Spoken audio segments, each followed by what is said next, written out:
Okay, so I've got 2 hours to record this video, get it edited, and somehow manage to get it rendered to be able to upload it on time today. I got a doctor's appointment that I have to go to. It's mandatory. And I forgot to record yesterday because some things happened, which I don't want to get into. But welcome to another episode of the Cascade region reaction series that we've got going on. You guys have been pestering me for this, so I'm excited to get into this because a lot of you guys are as well. So if you want to see more of this series, don't forget what you gotta do. Click that like button and do not forget to subscribe. Also, while you're there subscribing, put those notifications on, because when an Astron's video goes live, you gotta stop, drop, get your snacks, and enjoy. But anyways, I think it's time that we watch this. I'm very excited to see what these legendaries look like, and I really wish that I could do more in the intro and stuff, but I really don't have time. Oh yeah, also check out the merch down below, it looks sick.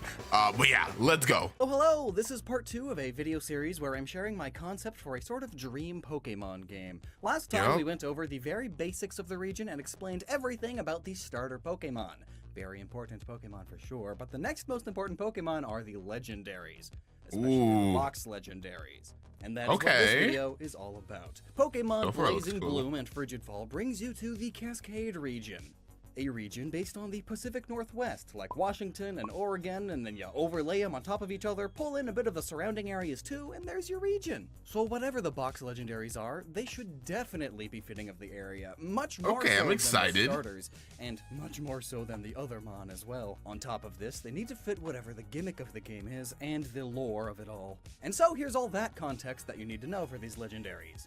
The idea in this game is that the weather in the region is absolutely ridiculous due to the rapid shifting of the seasons. Remember how seasons worked in Unova?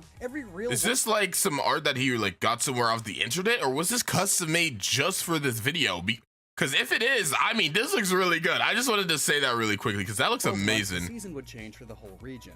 But the real world month is a gameplay mechanic thing, rather than saying that's how seasons actually work there. Like how, for instance, loads of open world games have a day last, like, 20 minutes? That's not saying days literally last 20 minutes in their world, it's sped up for the sake of gameplay. It's symbolic. But in the Cascade region, that's how it actually works. The region is always experiencing every season at once in each quadrant, and they rotate as the legendaries roam. What? Orbiting the mountain in the middle. What? What? Wait, what? That is so cool. Okay, Loxton, I see you. Always trying to step it up, dog. This is fitting, as the weather in the Pacific Northwest is absolutely ridiculous. Heck, just yesterday it was hailing in the morning, and then it was 90 degrees in the evening. In fact, right next to us is the area that has the world record for the greatest 24-hour temperature change in the world. Achieved 103 degrees in under 24 hours. What? Holy butts. Plus, there are just several different biomes here, and a big river, a big mountain range. It's just perfectly cut up into quarters already. And with this, the idea for the legendaries came. The seasons. But how do you turn Pokemon representations of the 4 seasons and turn that into lore and designs? Okay. Well, here we go. But first, well, here goes nothing. A fun fact. Did you know that 2/3 of dudes will experience some level of male pattern baldness by the time they're 35? Sponsor. This is my dad, so I am very aware of this. And so too are the people behind Keeps.com, today's sponsor. They are all about helping you keep your beautiful locks by getting to the root of the problem ahead of the curl. In the past, you'd have to visit. I don't know if I'm allowed to show someone else's sponsorship. Given the pandemic right now, that's an even hairier situation. But with Keeps, you get a specialized doctor online and get FDA-approved hair loss medication right to your door for a competitively low price. And of course, as with any preventative measure, the sooner you start, I'll leave it in, whatever. So go see for yourself why they have more 5-star reviews than any of their competitors, and why over 100,000 men trust in Keeps. So if you're ready to take action and prevent hair loss, go to keeps.com/Loxton or click the link in the description to receive 50% off your first order. That's KEEPS.com/Loxton. And go into middle-agehood with a crowning achievement. That is a very interesting sponsor to give to someone that makes Pokemon content. My dad still carries an old comb with him. He just can't part with it. Wow. Wow. Okay, that was worth it, just for that joke at the end. Oh my. Right, Professor Fur. Hello? Run Menzies' theory about the land here again? Well, to keep it short, long ago, back when what we now call fossil Pokemon still What is roamed going on? the planet, this land didn't actually exist. It was instead merely a part of the vast ocean to the west, and according to myth, a giant bird of thunder flew across the area, followed by a behemoth under its command. That behemoth expanded the land from the east and created what we now call the Cascade region. Professors in other regions have since confirmed that the behemoth spoken about was a primal form of Groudon, and that the Cascade region is likely the last bit of land it ever created. But we've still yet to identify what the giant bird of thunder is, or if it even exists. And it's not one of the Zapdos? Well, we don't know much about it, but we do know that it wasn't Zapdos, a bird of lightning. Big difference. Anyway, this new land was smoldering and hot, as new land always is. It attracted a lot of fire and rock-type Pokemon, and eventually, a powerful fiery Pokemon wandered here from the south, the legendary Menadza. It took a liking to the new land. Rather than continue traveling, it took residence here, and its heat locked the region in a near-eternal summer, which was to its liking. It stayed here in this region for millions of years, though as it aged, it grew tired and... Okay, well, my brain overheated right now. We just got hit with like consecutive bangers at once. First of all, they just like transition into like a kind of really story-based scenario. Like the way that they're now starting to voice over this. This is really, really cool. I like the way they're doing this, kind of like a grandfather talking to his granddaughter about the past of the region. I love that.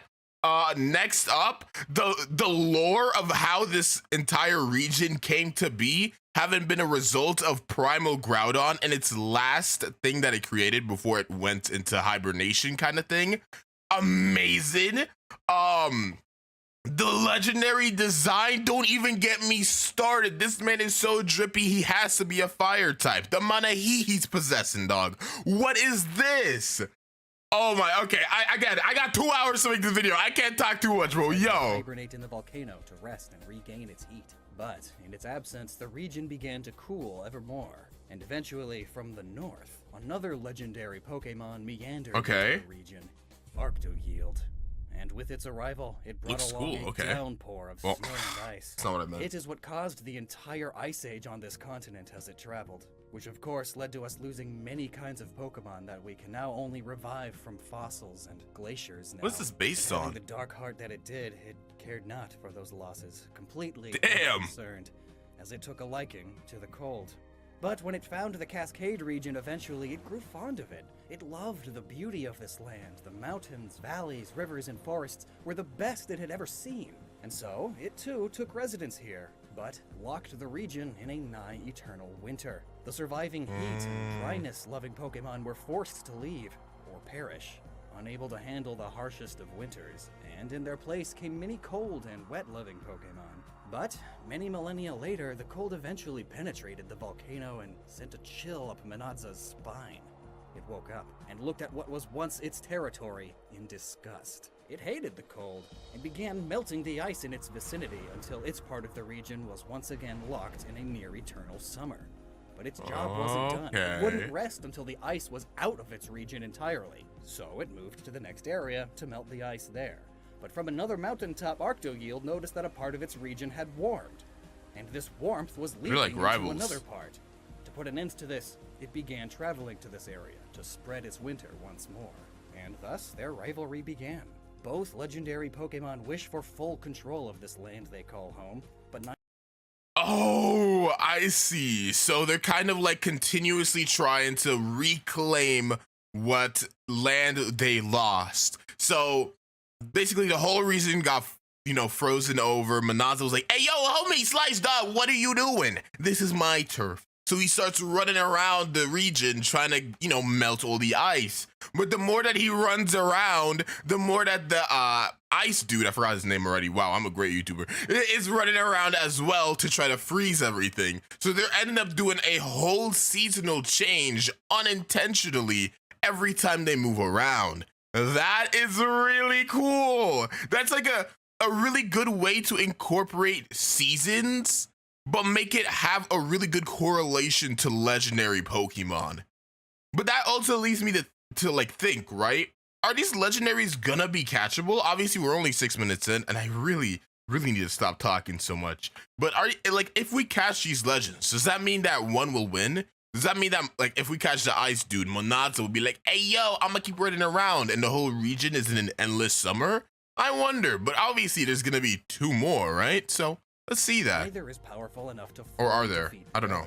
And so one of them eventually blessed the Chumunk with great power to become a scout for it, to prepare the next quadrant for their arrival. The other liked the idea and followed suit. This led to Tamunk and Temunk, essentially twins of spring and autumn. And ever since, our region has been a seasonal anomaly in the world. Our seasons change rapidly, circling the volcano.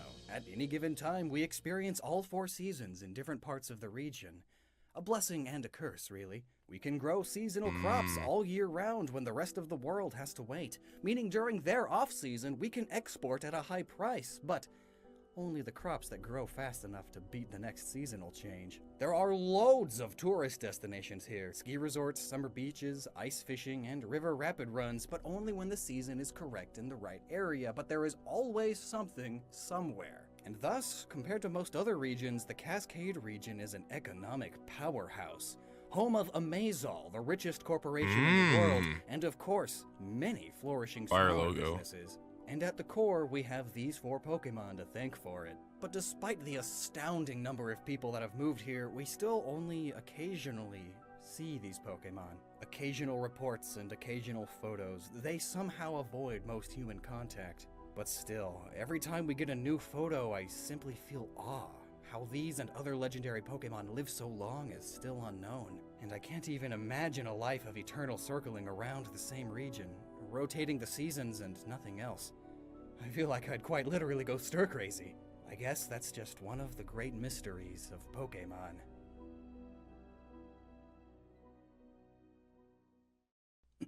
Alright, back out of character now. That's the background lore of the region, which is relevant to the legendaries. So now let's cover some basics about them, and then get into the real myths and legends that inspired them. So, speaking of the real world now, the west coast of the United States and Canada is fairly recent in terms of land mass in the grand scheme of things. Most of it was underwater during the time of the dinosaurs, which is why we have nearly no dinosaur fossils. Which of course means that while the rest of the world was already doing its whole existing thing, this land was still rising, or in Pokemon's case, being created by Groudon, which felt perfect for the idea of Menadza migrating and finding this new land and then living in it. Migration and immigration is a huge theme in the whole game concept, and this is where it all started in the Cascade region. But anyway, this is Menadza. It is a western fence lizard, locals of the area, crossed with a bit of a hadrosaur, because a hadrosaur fossil is the only fossil found in Oregon thus far. That's Granted, sick. It was one of these hadrosaurs, not the iconic one, but, you know, we're using the iconic one. So you take all those and you throw on a ton of fire, because it's a pyromancer. Full on, a pyromancer. It even has a flaming feather headdress, like how dinosaurs had feathers, you know? And how the native peoples of the area had them. So, it's an ancient fire-psychic pyromancer lizard chief, essentially. I wanted the legends of the region to reflect real ones in various Native American cultures of the area, both because, well, as far as people go, they were here first, and it just works. The Japanese Pokemon regions reference plenty of Japanese legends. Galar's got Beowulf and King Arthur mythos stuff. Kalos has Norse and other old-timey European things, you know? But also because, as I said, a big theme of this game is migration and immigration and the things we gain and lose due to it. And man, that was drilled into my head every single year in elementary school. Oh, and I live here, by the way, so. But like with any culture that's not your own, just treat it with respect. Your well-researched works can reference them and be inspired by them all you want. Intent is the biggest factor in determining appropriation or not. But I can argue about how dumb people are on the far ends of either belief are for days, so let's move on. So, the feather headdress on Menadza is a reference mainly to the Paiute people, as the northern Paiute were nomadic, thus the wandering of Menadza, and their territory ranged from the bulk of Nevada all the way up to eastern Oregon.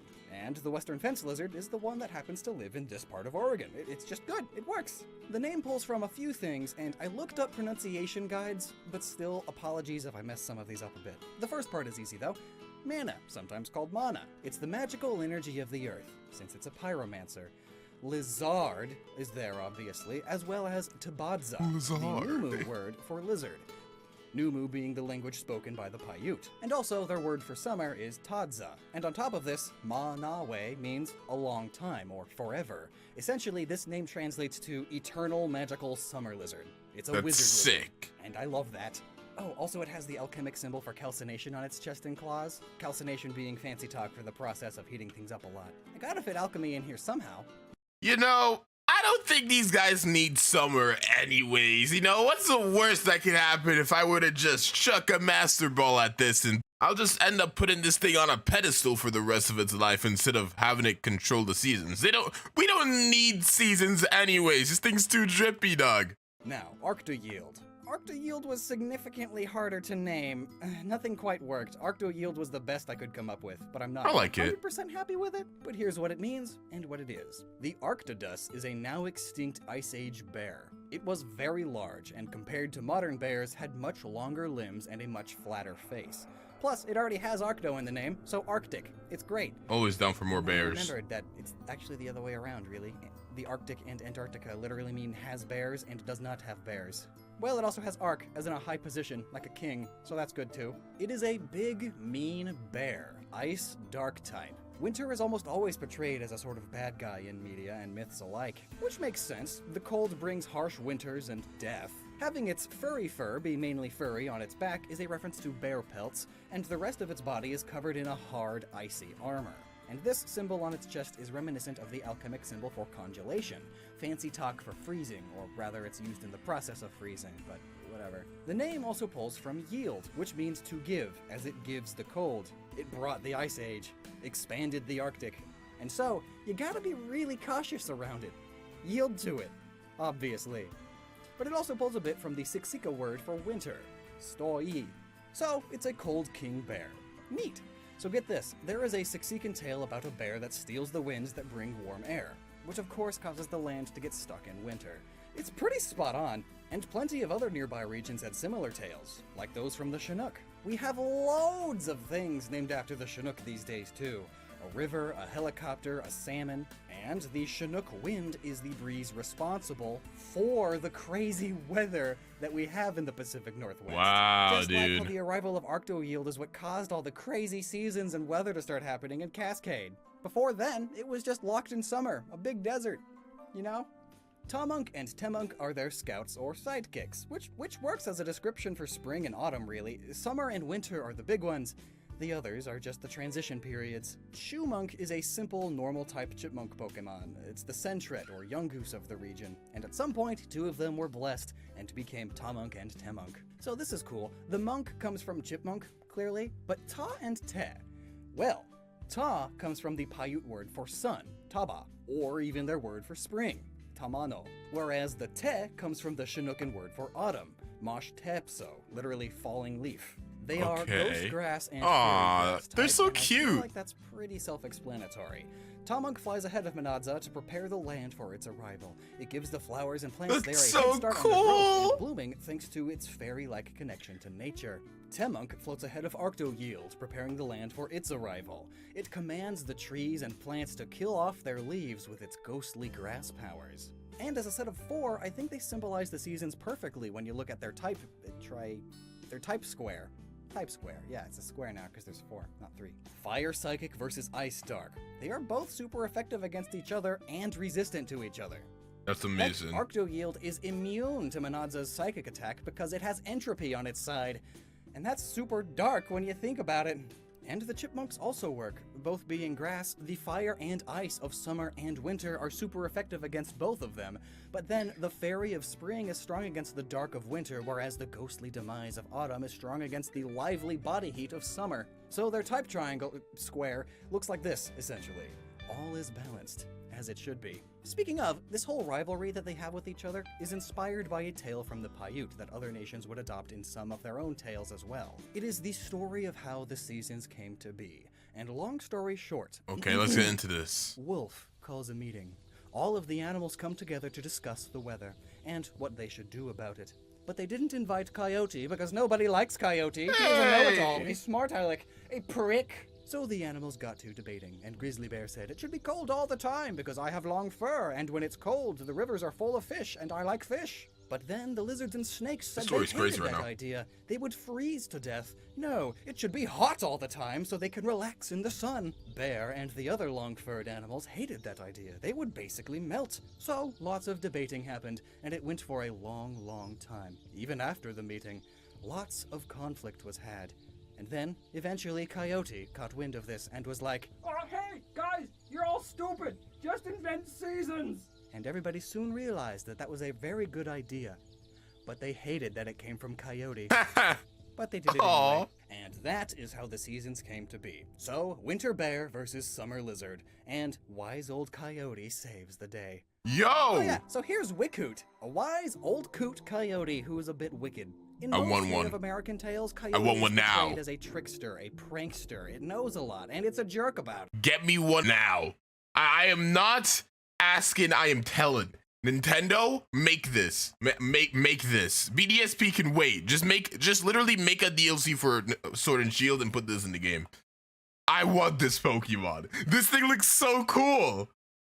It's Loki kind of, I can Loki feel a little bit of goated energy off this thing, you know? It's not really purple, it's more of like a pink. But like, hey, this thing looks really sick. Okay, I'll stop talking. Let's see what Loxin wants to say about this, because he's already entranced me. Dark type mythical. Now then, as far as stats and abilities go, Arctoyield is all in with its physical attack and physical defense, and Menadza is the same with special attack and special defense. It sounds like they'd kill each other pretty quick until you consider their abilities. The first special attack launched at Arctoyield per battle is reflected back at the attack. What? It essentially tanks it out with its reflective armor. And that blown off bit of icy armor then starts up some windy hail. Likewise, the first physical attack at Menadza is countered. Essentially, the attacking Mon gets lost in the heat waves and smoke and flames after Menadza dodges. Sick. And now it's hurt by the fire that was in its place. And in the process of this, it begins a windy drought. Tamunk and Temunk then are pretty even overall. They're balanced. And their abilities each trigger a weather condition upon leaving the Pokeball. Pollinated air or cursed winds. 2 new weathers that will be explained in the weather video. Signature moves. Yeah. Wildfire has Menadza cast multiple fireballs all around it, damaging the enemy team and starting fires on the battlefield, removing previously existing weather conditions and causing a smoky drought. Whiteout has Arctoyield charge forward while summoning a glacier wall behind it which explodes on impact, damaging the enemy team, removing previously existing weather conditions, and replacing it with a snowy hailstorm. Efflorescence causes Tamunk to grow flowers all around it and its allies, healing just them a bit right now, and allowing everyone on the battlefield to heal a little bit each turn. More so if the sun is out, and more so if the Pokemon is fairy or grass type. Languishing Aura causes Temunk to summon a ghostly sensation of withering on the enemy's side of the battlefield, causing them to experience minor damage then everyone on the battlefield continues to take minor damage each turn. More so if the air is cursed, and less so to not at all if they are dark or ghost type. Oh yeah, and Wickoot. Might as well explain my Let's see this thing, I'm excited. Well. So Wickoot is a wise old trickster, so it needs a tricky gimmick, right? Well, its ability, Neutralize, functions similarly to Galarian Weezing's neutralizing gas. Alright. All Pokemon abilities do not trigger while it's out, except It will also nullify all weather effects when it reaches half HP. Oh. Its stats are interesting. It's much slower than most and doesn't have the best HP, but it makes up for it with an interesting new move. Potentially not a signature though, as I could see others utilizing it well too. Hoodwink is a priority move that swaps the user's special and physical stats. It lets them adapt to the situation and potentially bamboozle some foes. And its actual signature move, Hornswoggle, has it act like a victim. You wouldn't hurt an old coot, would you? Which sharply lowers the foe's attack and special attack. Oh man, the power creep! I feel like these work well with the trickster idea. So on top of all this, I'd like mythical Pokemon to also be like some legendary Pokemon. Too many Pokemon these days are just given to us. I remember when legendary and mythical Pokemon had events in-game where you had to get them, or like explore a cave or some island. You know, something neat. Anything's better than just, oh hey, here, you have it now. Or, oh, you entered a code. Here's a battle. Catch it with a quick ball. And, you know, I want that back. I want to get the good stuff back. So in this case, here's my idea. Being a mythical, it would still have a real-world event, like a giveaway thing, but all it would do is make Wakut appear in one of the 3 wild areas. You know which wild area, but it's always wandering and changing. Basically, I want it to be like the old legendary beasts, where it will also try to run away the whole time. Maybe even at one point, pretend to be caught. You are now in the overworld. You take one step, and oh, nope, he left. He got out. Huh. Wouldn't that be hilarious to people who don't know it's a thing? Ha! It only does that once, though. The second time you catch it, it's yours. Now, I like that. So, yeah, that's them. That is the lore and design behind the box legendaries, plus the bonus mythical. What they do while playing the game and how they interact with the evil team and you and everything is being saved for the plot video. And I know you'll love it. Thanks so much for watching. Next time we'll get into some other just regular Pokemon. My ideas for them. They're all themed after the region, and it's great. You'll love it. So until then, never stop using your noggin, and check out the artist's Instagram, link is below, and also consider supporting us on Patreon, because that is how we commission all of the artists involved in this project. Okay, I realize I didn't even say make sure to watch the original and support Loxin for this amazing video, but I am low-key kind of astonished right now. The past 22 minutes of my life, well, it's at this point 27, have been insane. This guy's mind is on a whole different playing field, dog. What did I just watch? This is easily the coolest concept for a legendary, like a box art legendaries that I've ever seen. I do wonder though, will they have some kind of special form, like maybe a mega or primal kind of thing? I don't think they'll have a primal, but who knows, there could be a chance it'll be a mega. Because I don't know, I have no idea where Loxin's going with this. He didn't give the starters mega evolutions either, so there may be a video on mega evolutions, or maybe he just plans on not having mega evolution like entirely. It's all in the air, but if you enjoyed this video, as I said at the beginning, do not forget to subscribe and like the video. Like it actually, like it really does help the channel just grow a lot. Makes people see the videos more and makes YouTube maybe love me just a little bit. So make sure to do that, and also put those notifications on once you subscribe, so as soon as a video goes live, you can be one of the first people there. And yeah, I think I'm just gonna end this video because I only have, I have no time. I might be able to pull this off. All right, peace.